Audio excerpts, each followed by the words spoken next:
যদি পুলিশ নিয়ম অনুযায়ী গুলি করে থাকে তাহলে তার সমস্যা নেই কিছু, পুলিশ নিয়ম অনুযায়ী গুলি করুক, কিন্তু তারা আমার বাচ্চাদেরকে মেরে ফেলছে, এই নিয়ম কোথাও নাই।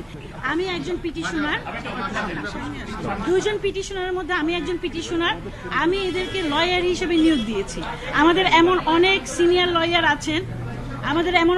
লয়ার আছেন যারা আওয়ামী লীগের বিশাল বিশাল লয়ার, কিন্তু তারা বিএনপির আসামি যারা তাদের জামিন করাতে চান। আমি আমার পিটিশনে আমি অনিকার হক, সারা হোসেন এদেরকে আমি লয়ার হিসেবে সাহায্য চেয়েছি। তার চেয়ে বড় কথা, আমরা পিটিশনটা আমি এবং মঞ্জু নিজেরাই প্লেস করেছি। কোর্ট ওনাদেরকে ইন্টারভিউয়ার হিসেবে, এমিকেস কিউরি হিসেবে কোর্ট নিজেদের জানাইতেছে। আমাদের পক্ষেই কোর্ট ওনাদেরকে ডেকেছেন যে আপনারা কি বলার বলেন। কাজে এইখানে ওনারা লয়ার হিসেবে গেছেন। গণতদন্ত কমিশন একটা আলাদা বিষয়, আর আজকে আমাদের যে পিটিশনটা সেটা পুরোটাই একটা আলাদা বিষয়। এই পিটিশনে আমরা এমন কিছু চাইনি যে এই রাষ্ট্র ধ্বংস হয়ে যাবে, তেমন কিছু।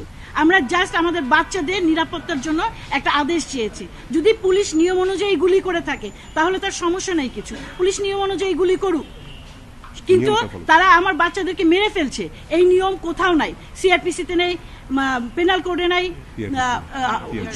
পিআরবিতে নাই, সংবিধানে নাই।